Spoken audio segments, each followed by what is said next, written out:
batarabahiri itaka aho kichwamba ebetaroho obukurora itendekero nkanyakasura kakuba omukama kasagama akaba atahiri kamanda Eberhard Caldwell itaka gendo yombeke nyakasura obusomero lyabandiza kumulema kuliteeka hano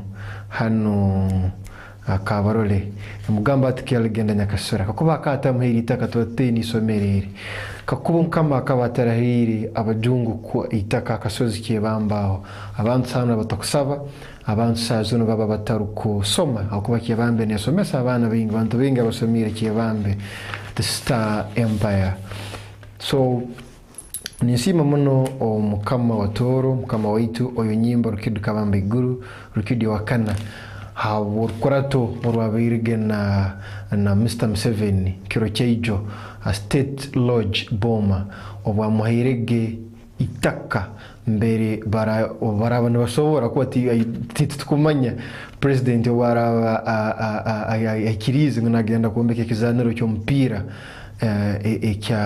ekyo mulembe nkogwa hati rundi bizaniro every trending modern football stadium King O yesterday wabirega murukora tora muherega itaka gamba bano sobora oyombeka hano ikizaniro kitaka mbere abana batoro abaine ebisembo byokuzana mpira baragenda bakazanira kandi bakakuza kandi bakoleka ebisembo byabo ni simo muno omukama witu awekyo ekikorwa kandi ekitekerezo nkekyo waitu omukama ebintu nkebe niyo tukusaba bingi obukora ntutomboita nokukama nizo gestures nkeze zitukubantu saba kandi zitukwetaga kandi ebikora nkebe bugenda bugumizamu nebikorwa nibyongera muno kutugonzisa obukama bwitu naiwe omukama witu watoro bintu bingi muno nkebi ebitukusaba amarwaro ijeri okarora omukama wa Uganda Ronald Mwenda Mutebi obakaba najaguza amazarwage akajaguza amazarwage na yanjurura abantu irwaro erishaka bakozere bintu bingi muno bayina amarwaro bayine television bayine bintu bingi muno nabwekyo ntusaba kandi ntusaba bongerwa bagonza bagamba entasima yabagyongera itusima kandi ntongera ntusaba okongerwa tukusima muno waitu omukama watoro oyo nyimba rukidi kabambe iguru rukidi owakana okali oiro hekyo hati ntugenda hamuramu gwenyini ugundesere kyamukaga kino. This week, in the course of this week, Parliament of Uganda, the 11th Parliament, chaired and led by Wokedia woman MP, Anit Amongi, was assessing, processing and passing the 2025-2026 national budget. And this national budget was totaling to 72 trillions Ugandan currency. But something happened and it has been awash all the media, social media, even mainstream media. And this was a video of arguably among one of those best MPs in the 11th, 10th and 9th parliaments. 9th parliament, since he went to parliament, he's been so outstanding. A video of Honorable Ibrahim Semujunganda trying to read the minority report of the budget framework paper 2025-2026.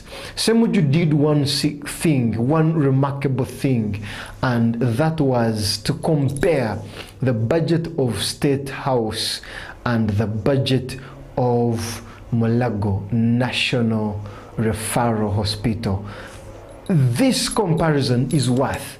This comparison makes sense logically, and in all spheres of cognition, you'd say this comparison is really fit.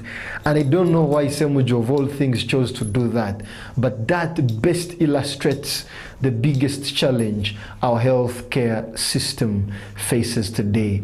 And while watching that video, a question roamed my mind, and that was, does Ugandan's health in any way matter to government, Because in that video, Semj is seen on the floor of parliament trying to bring the figures just the way as they are.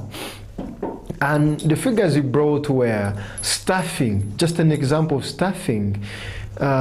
State House has 3,000 workers, but Mulago National Referral Hospital only has 3,000. I mean 1,308 workers in total.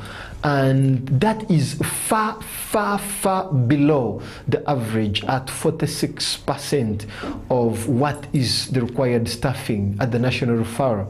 The National Referral is supposed to have 2,460. It is supposed to be 2,400 something. I'm forgetting the other figures, but it is 2,400 workers. And they are short of that. They do not have them. But somehow, somewhere, the State House, the residence of the president, and his office finds it easy to have almost 3 times the workers at a national referral hospital. This is something we should really we should actually, be concerned. We should get concerned because this does not in any way make a lot of sense. But that notwithstanding, like I told you, I picked interest. Does Ugandans' health really matter to the establishment? Because a few statistics, a few facts that continue to appear perennially while you're discussing, in any discussion about Uganda's healthcare system, really are appalling. And I picked interest to sample you with some of them. In so doing, I'm going to be painting for you a picture of what is the actual standing in Uganda's healthcare system, especially public healthcare system. And the biggest question, like I said here, is does this health of Ugandans really matter?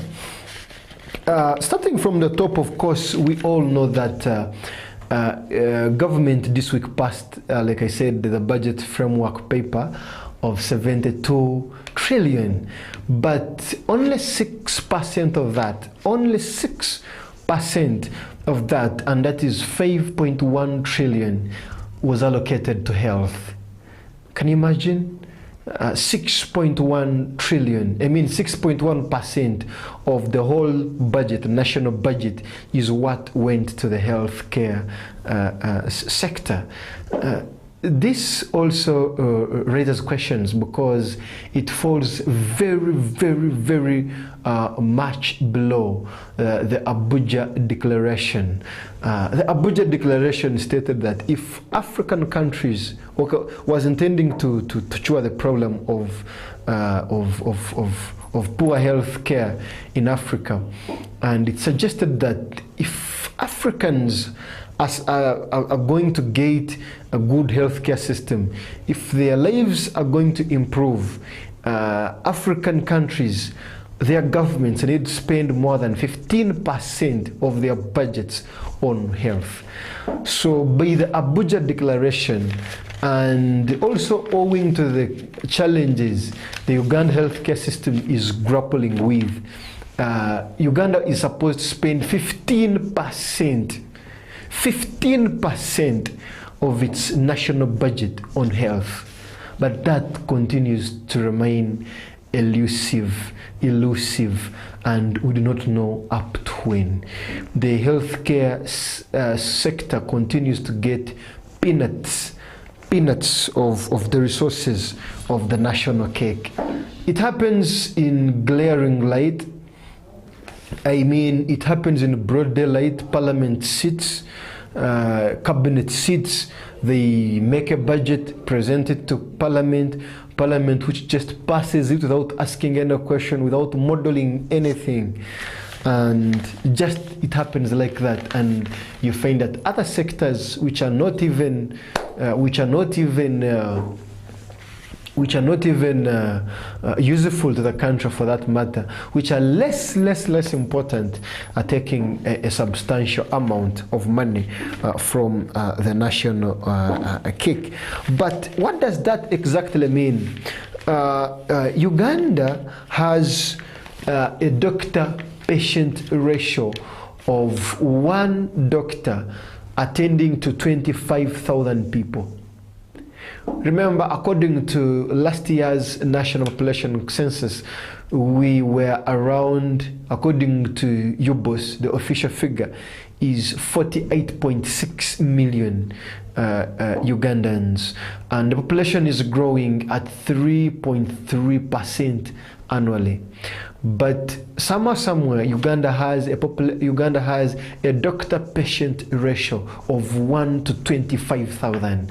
That is appalling. It falls way below standard, the WHO recommendation of 1 to 1,000, of 1 doctor to 1,000 patients. Can you imagine?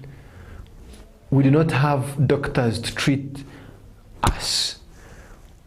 Your parents, if you're living in town here in Fort Portal, in Kampala, or in any urban center, your ancestors, your parents, your grandparents, your relatives, your friends in the village do not have a person to attend them to. And of course, because they highlight that the biggest effects of this are bearing down on rural area dwellers. So I mean, it should be a concern. It should be a concern that we do not have doctors to attend to us, but so many other positions that are quite of a lesser importance continue to get filled day by day. You realize recently government was proposing to enlarge or to increase the number of RDCs per district, per city, and you know, they were suggesting that they will be creating assistants, I think assistants or something. They are creating assistants here, two per RDC's office. This is quite appalling. How do you do that? How do you do that? You stand and tell us that you do not have money to pay doctors or to employ doctors, and then you have money to create RDCs. I mean, to create more offices in the RDC's office. Another DC's office itself is a duplication already. Itself is a duplication of all other existing offices to try and you know, stay for normal government structures or normal government work. So that is where we are. As the healthcare system continues to get peanuts, you have problems piling up here, and one of those is the continuously large, continuously very big the doctor-patient ratio. It is not any different either for other cadres, more especially nurse midwife. Nurse midwife to patient ratio remains at 1 nurse or midwife to 1,000 people, pitted against the WHO World Health Organization recommendation of 1 nurse or midwife to 400 people. But they continue to tell you that nurses are abundant. They continue to tell you that doctors are abundant. They continue to make you believe that actual doctors are many, but they're not there. When if they're there, they're too expensive to access. That's the challenge. Doctors are there. Those who are there, doctors are not there, and those who are there are too expensive to access. So there remains that issue of doctor-patient ratio. But other things are also interesting. Like I told you, we are 48.6 million Ugandans, and life expectancy stands now at 63%. It is below the average life expectancy of the entire sub-Saharan Africa, which stands at 65 years. According to Uganda National Bureau of Statistics, only 2% of Ugandans are above 65 years of age. I'm trying to give you these figures about our health as Ugandans, and of course to help you paint a picture and maybe help us answer that question on the screen as to whether Ugandans' health matters to government, or it is of any significance, of any relevance to them. Because these things that should be causing us to think, these things should be causing us to really question, is it really worth it for us to pay taxes? Is it really worth it? As life expectancy comes to 63%, something is also funny about our healthcare system. That is 41% actually of our Ugandans spend 41% of their expenditure. It is out-of-pocket expenditure. Out-of-pocket expenditure for all Ugandans is 41%. Out-of-pocket expenditure means that money you spend on things that literally should be insured against you. As a citizen of any country, out-of-pocket expenditure means you are paying for things for which you're supposed to be insured against. You've already paid the price for them, so there is no need for you to pay for them again. And that is what is called out-of-pocket expenditure. So out-of-pocket expenditure, 41% of it for all Ugandans, every Ugandan, is 41%. Ugandans spend so much on health. That is what this whole thing means. You spend a lot on health as Ugandans, and this is not something you should be doing, because when you pay tax, Dr. Vesige has always said this, that there are things you cannot do on your own. These things are the reason as to why we come together and form a government. So when we form a government, we expect it to do certain things on our behalf. Such a kind of things are health. You cannot have a healthcare system of your own, because health is not just about treating a person who is ill. Health encompasses so many things. To preserve health is one of them. To prevent disease, all that is a function of government. So providing treatment for a person who is already ill, in any way you fall below average of serving health of the citizens. So these are the things: health, education, security. As long as you're a taxpayer, we expect you to demand these services. We expect you to be very, very much aware of what is entitled, what you are entitled to, especially from government. When an MP is speaking to you, when a president, like he has been in Fort Portal, what are the things we are questioning? What are the things we are asking him to attend to? What are the things MPs should not in any way come and gloss over? What should really merit their keen attention? These are the things, because they are the things that bring us together to say, let's form a government. For example, you cannot have a road system of your own. You cannot construct your own roads. This is a function primarily of government, and this is the basic justice, like Dr. Vesige has always said it. This is the basic justice you can do to the people of your country. If you're their leader, if you're their MP, this is basic advocacy for us. So 5.1, I mean 41% of out-of-pocket expenditure for Ugandans is on health.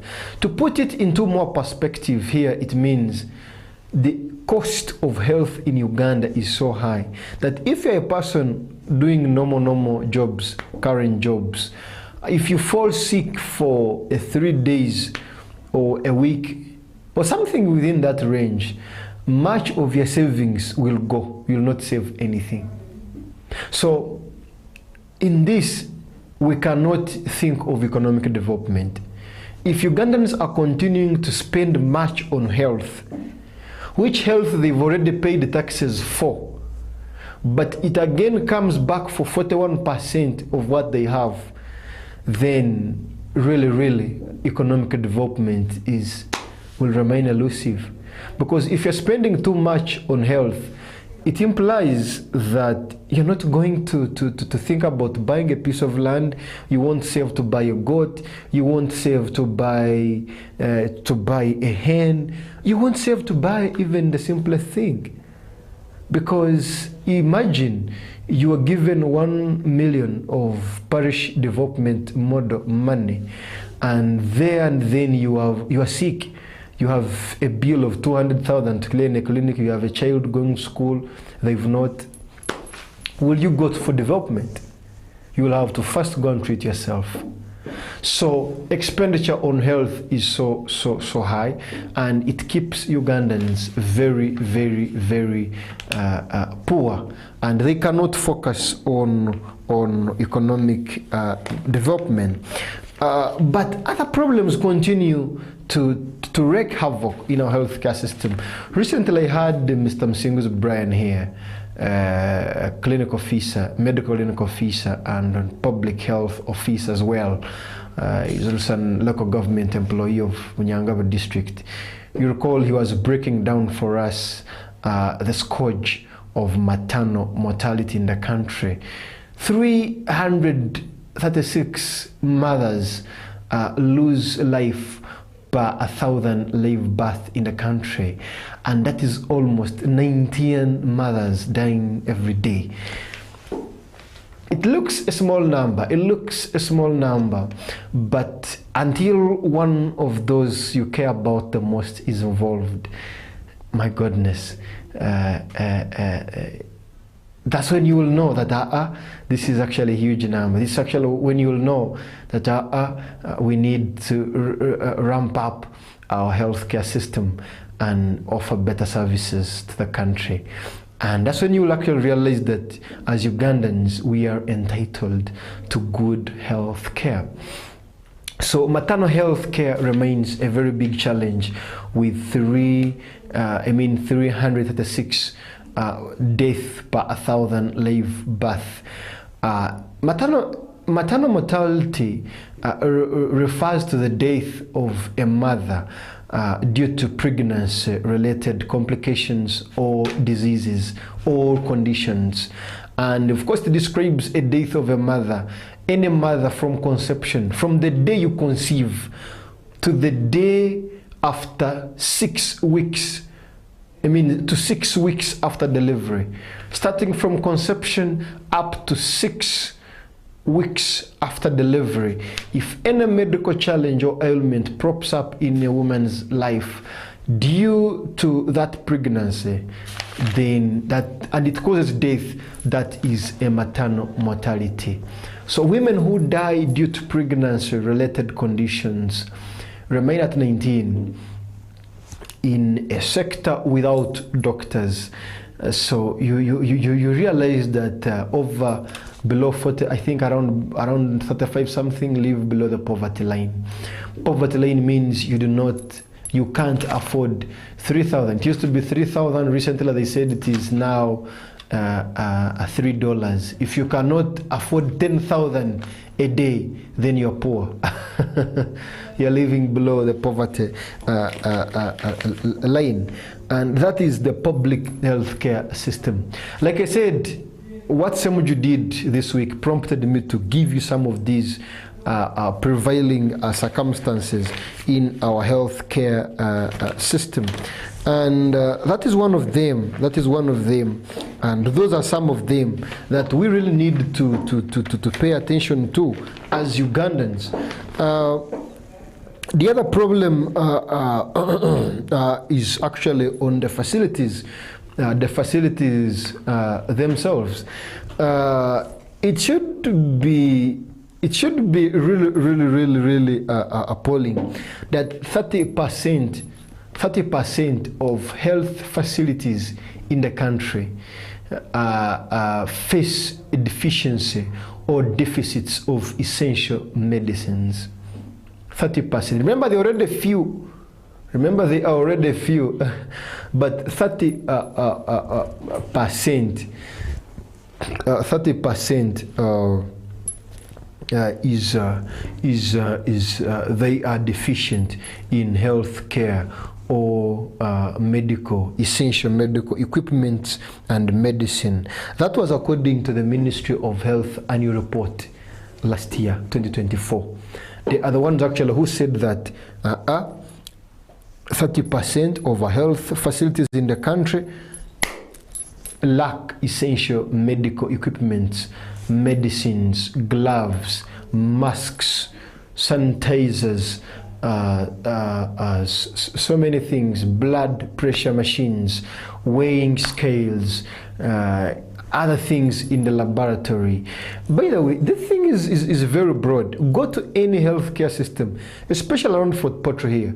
Go there and see whether they will test you for simple things like peptic ulcer disease.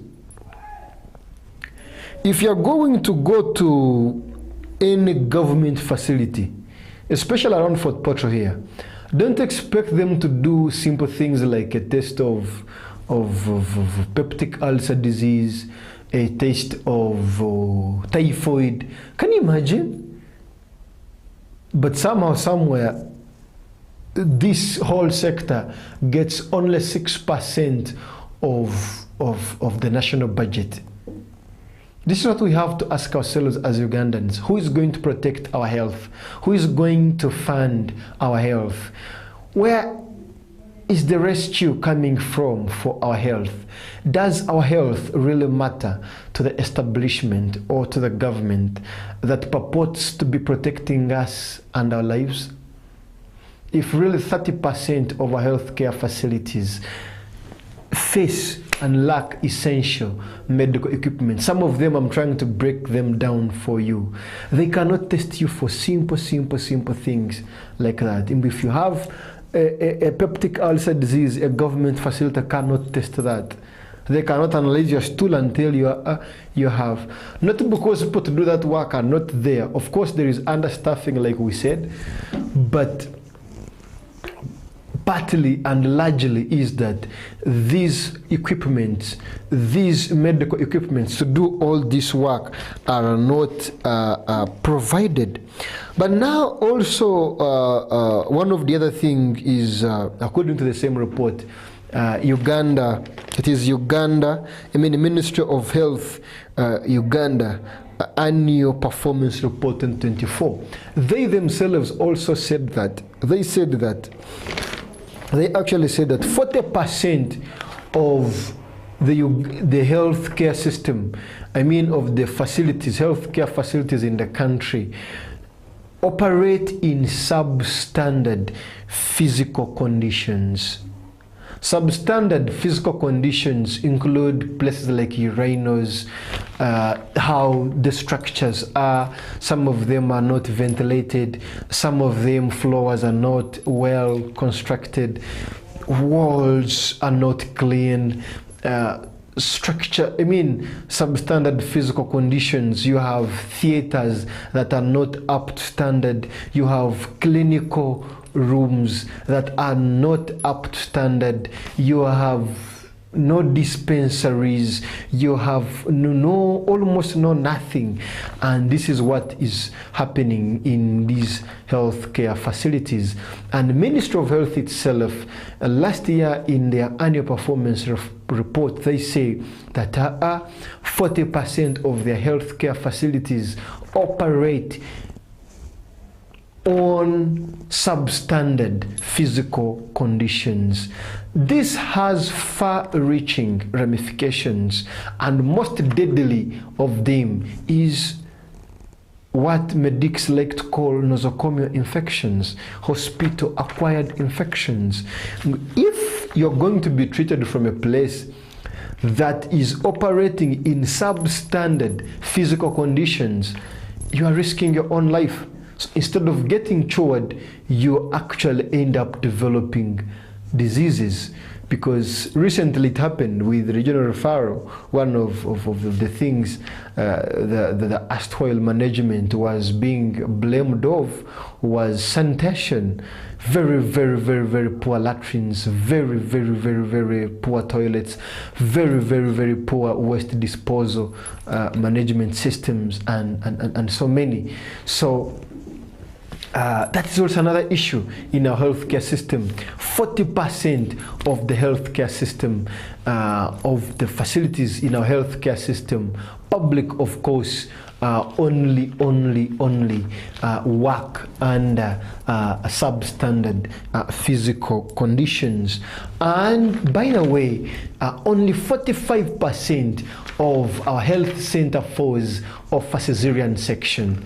Can you imagine? If a woman has complications with her pregnancy and by somehow, somewhere, the doctors deem or the midwives deem her unfit for safe vaginal delivery, that person is not likely to make it, especially if they find themselves on any of our health center force across the country, because only 45% of them offer cesarean section services.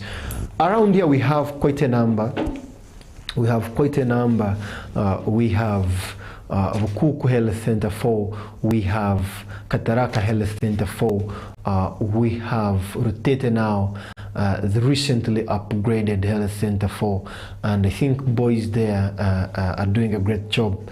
They are really doing the service to the community. You know, it's a good thing, but it's not so common, because across the entire country only 45%, it is, yeah, only 45% of healthy facilities at a level of health center 4 can offer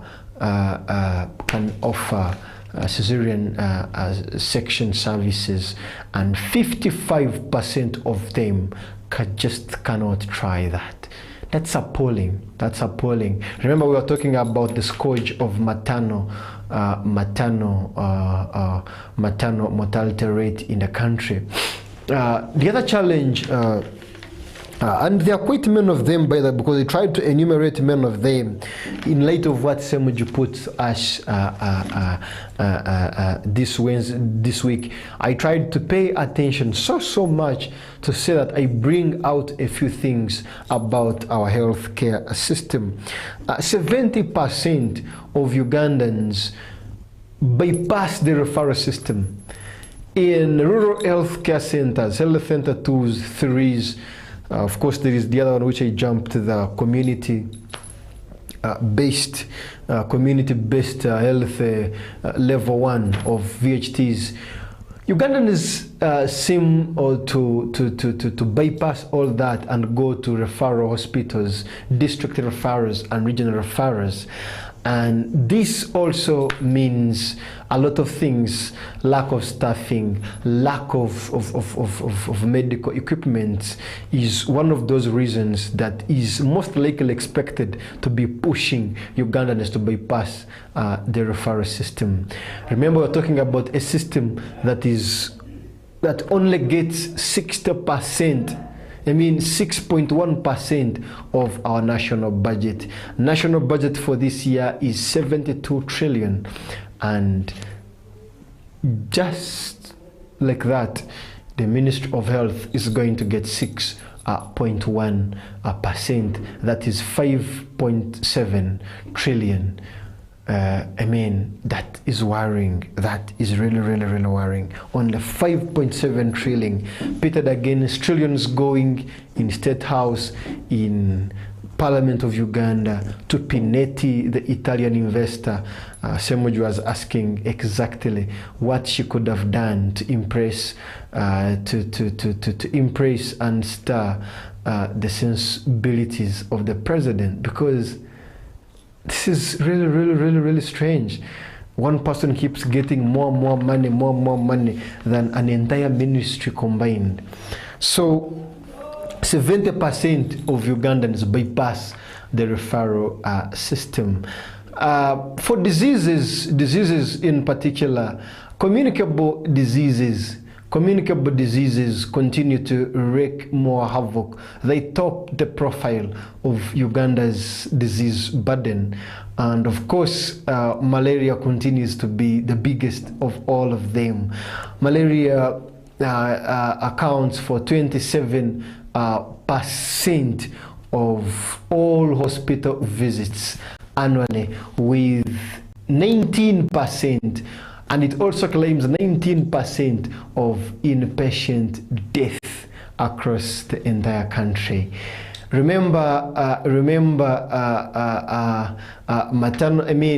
5 mortality rate across the country remains at 43% per 1,000 live birth. And malaria, as a parasitic, it is an infection caused by a parasite.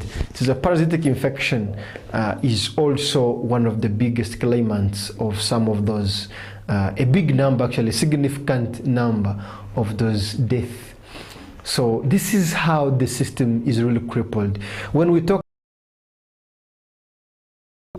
ministry getting 5.7 trillion, we mean a system that has,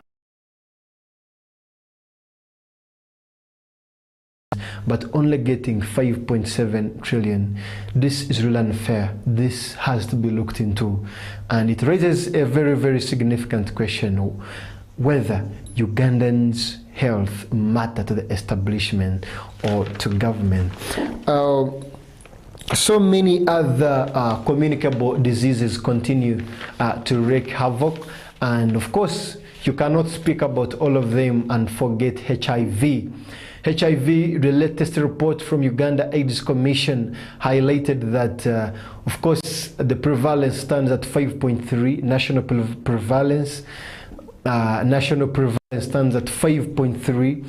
According to Uganda AIDS Commission, 38,000 new cases were registered in 2023. The 2024 report is yet to be promulgated. But 15,000 of those cases registered were among people aged between 17 and 25.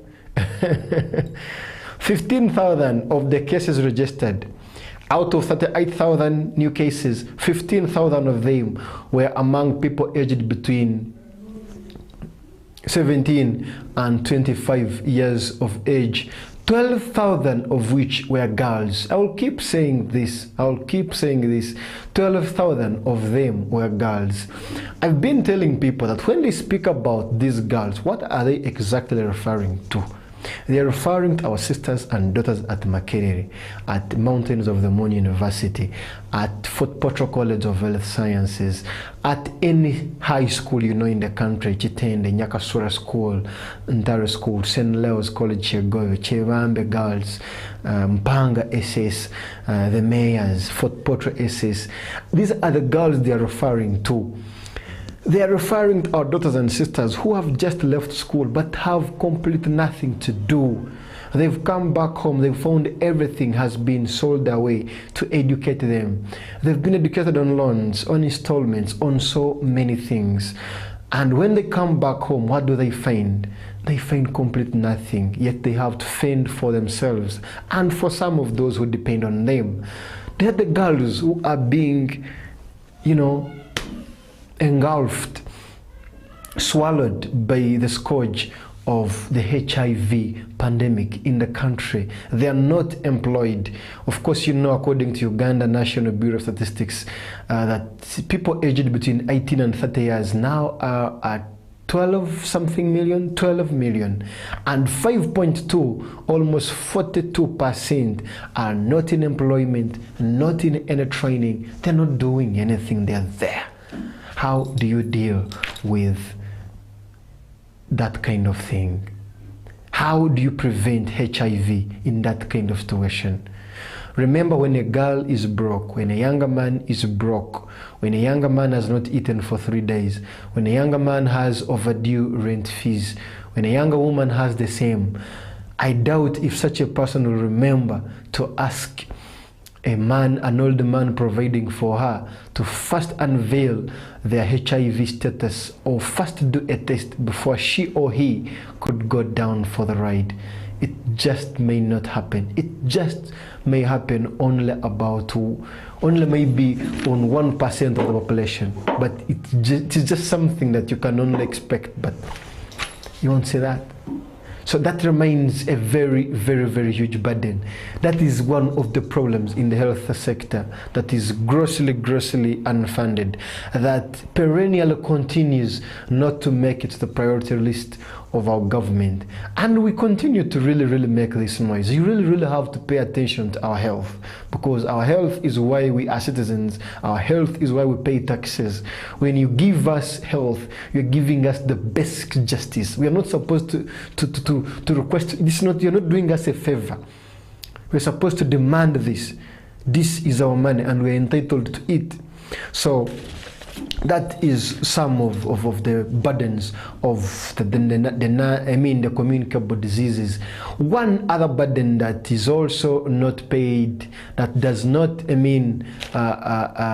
make it to our priorities, and this is also in the healthcare system, that is the burden of tuberculosis.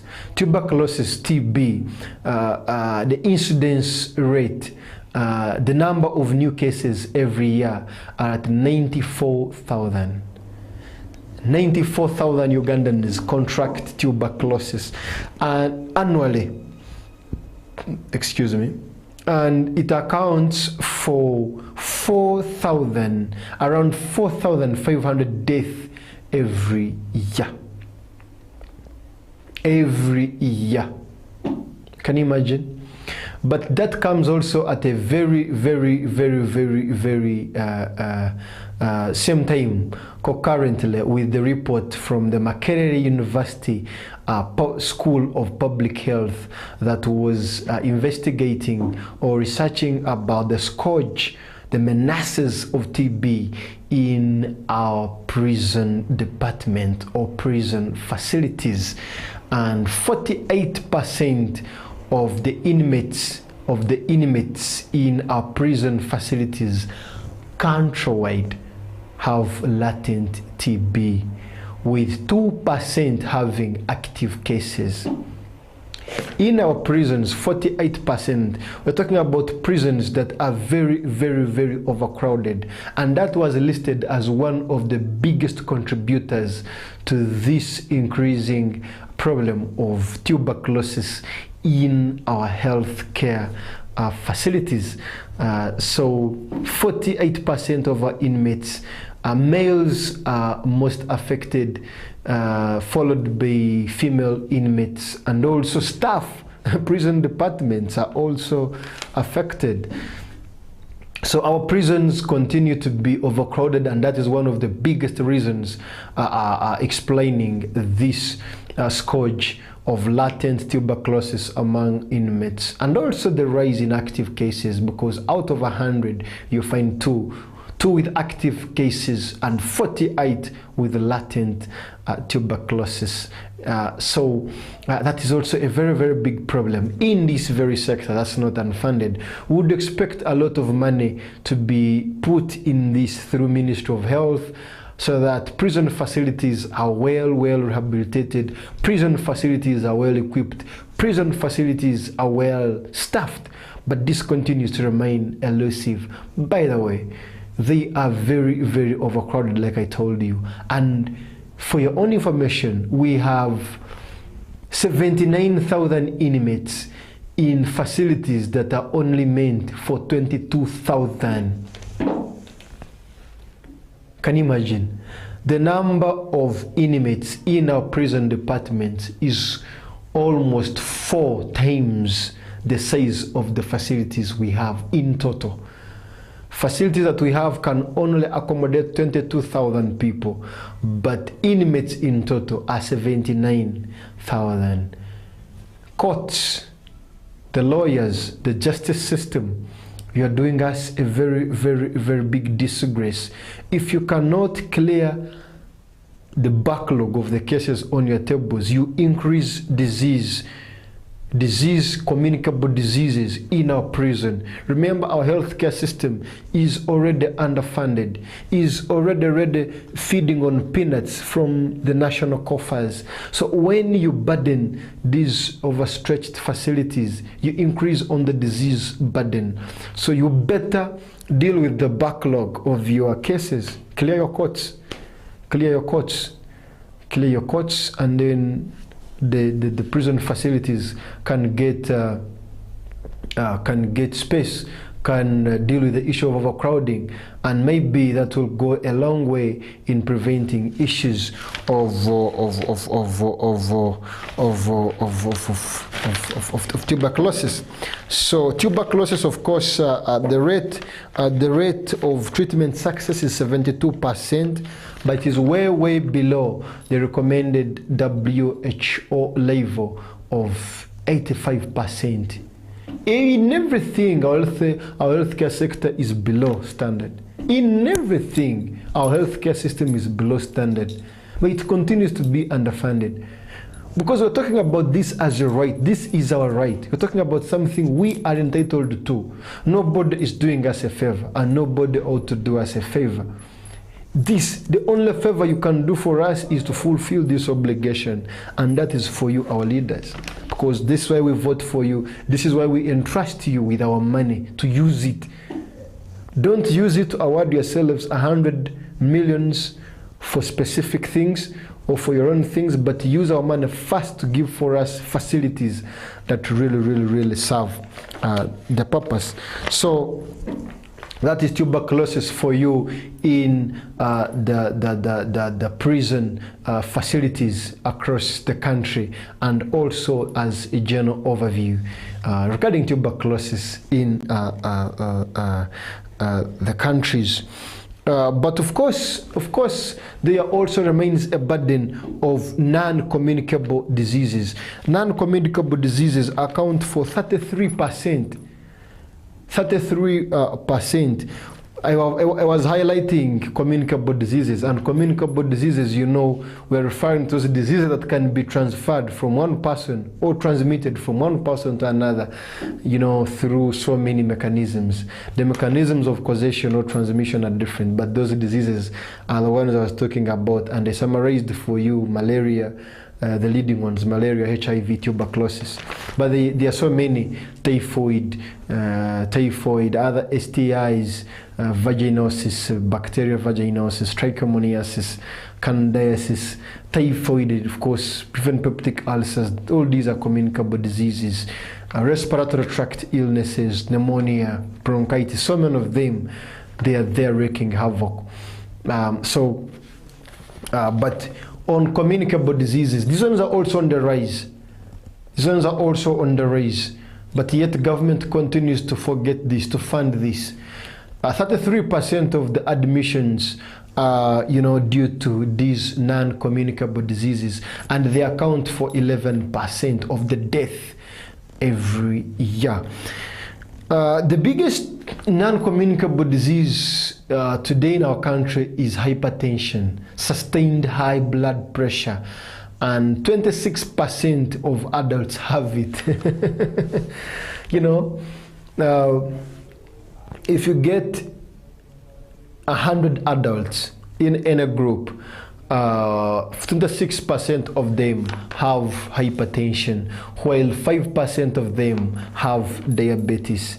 Majority of these remain undiagnosed. They don't know. They have it, but they don't know. They've never tested. They've never checked anything from a medical facility or healthcare center. So they've never known. So perhaps they don't even know the risk factors that are causing this. They don't even know how to prevent themselves, to prevent this from attacking them, or these diseases to themselves. But activities to make them know, activities to sensitize them, activities to give them the services, activities like to have the facilities staffed so that they can receive these services remain a dream. Because I have seen so many people come from Kiyombe, people come from Kigego, people come from Muntoroko just to get treated for hypertension from regional referral. Services like this should be at the doorway of every citizen. And we're not asking for too much, kindly. We're not asking for too much. We are asking the very bare minimum. The very, very bare minimum. Someone does not need to walk distances to come and get treated for hypertension. You don't need to do that. These services ought to be finding you at your doorway. But 26% of Ugandans have hypertension. I mean, that is the prevalence of hypertension among Ugandans. And majority of the cases, like I said, are undiagnosed or even poorly managed. A person will trek to Hinga thrice for refill, for review, and they continue getting disturbed. Sometimes they lack transport, sometimes the expenses of the day from Muntoroko up to Regional Referral, from Bunyanga up to Regional Referral, from all those places up to Regional Referral, they get disturbed, and this someone will actually say, no, let me wait, I'll go there next time. So this is where we are. This is where we are. This is the healthcare system we're talking about. You have contraceptive use or prevalence at 39%. Mothers using contraception remains 39%. I don't have this is where my Catholic doctrines get the better part of me. They get here. This is where I really behave like a real Catholic, where I do not have any proclivity for contraception. I don't recommend it. I don't advise most women to go for family planning. But based on the current situation we have in the country, you'll find yourself going for family planning. Because you cannot, I mean, this is terrible. So 39%, that is 39%, that is the contraception use or activity. I had told you about the doctor-patient ratio, which stands at 1 to 25,000 people. The nurse or midwife to patient ratio stands at 1 nurse or midwife to 11,000. Or both of them are way below the recommendation of WHO, because for the doctor it is supposed to be 1 doctor to 1,000 people, and for nurse it is supposed to be 1 nurse or 1 midwife to 400 people. That continues to go below the recommended levels, and government here really should have to pay attention to all these things. Ambulances. We operate at 1 ambulance per 200,000 people. Can you imagine? And only 12% of healthcare facilities have emergency care units. So these are the things. 25% of health workers absent themselves daily. They absent themselves due to so many reasons. There is no supervision. If they are absent, what have you done? Do you go, because do your work, arrest them. Arrest them. If you think they are very, very bad, arrest them. But you still don't arrest them as government. You still don't work. You may not arrest them, but hold them accountable. Some of the reasons that are making them abscond from work, the pressures, the economic pressures, themselves are poor. Themselves are not paid in time. They're not paid enough. They're underpaid. So all these, but 25,000 of our healthcare workers absent themselves daily from the health facilities across the country. And per capita public sector expenditure in Uganda is 37%. Per capita public sector expenditure. This refers to the money the government spends on every Ugandan. I don't know if that makes sense.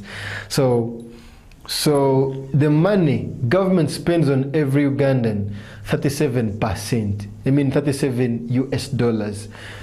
It is supposed to be 86 US dollars according to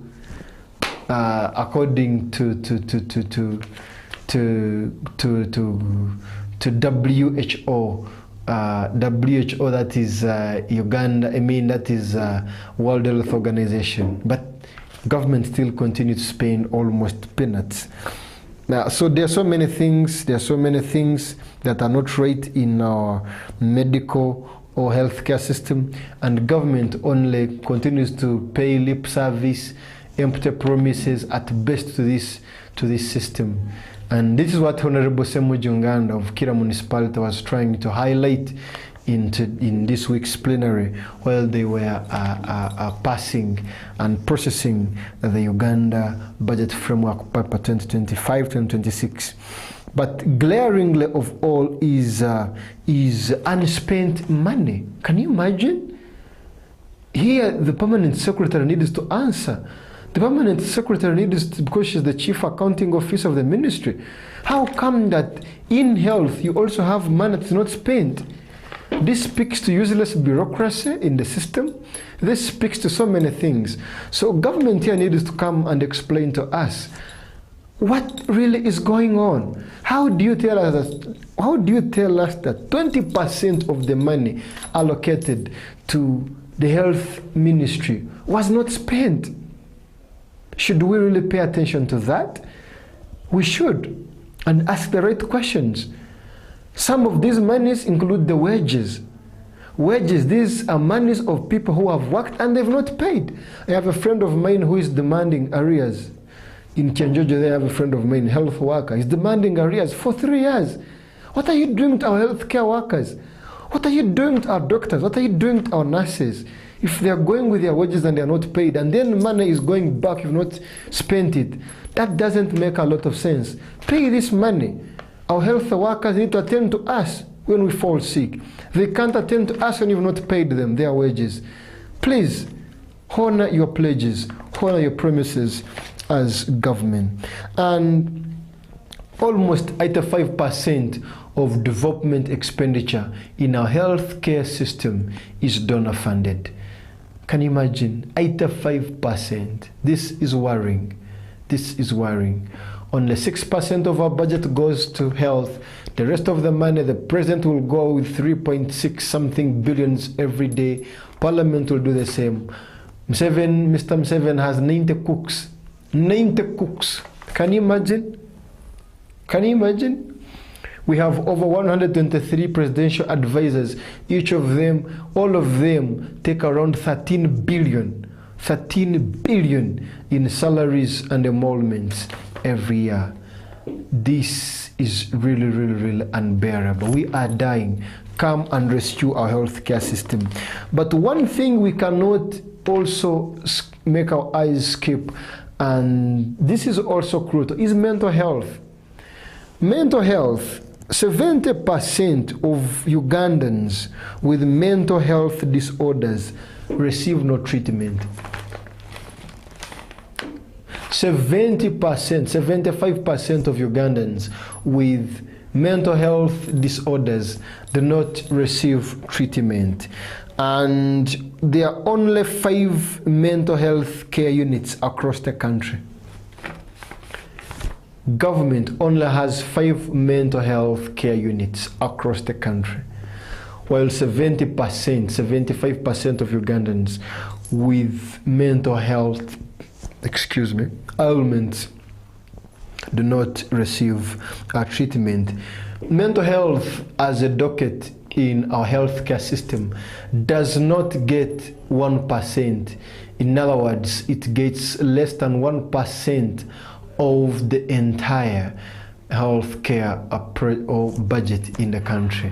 So out of 5.7 trillion, mental health only has less than 1% of that money. This is appalling. This is very bad for our healthcare system. Our healthcare system needs to be attended to, and I thank the Right Honorable Semujung. I mean, of course, Right Honorable Semujung, and he's arguably the best parliamentarian of all time, the most courageous, the most articulate. I mean, I thank you so much for that comparison in while processing of the budget. You really gave a very perfect example, a perfect analogy. I mean, to the State House expenditure. Comparing State House with the National Referral Hospital Malago was a very good thing. And this is what prompted me to pick interest, so that I can come today and throw at you, smack at you a few salient facts and salient issues that continue to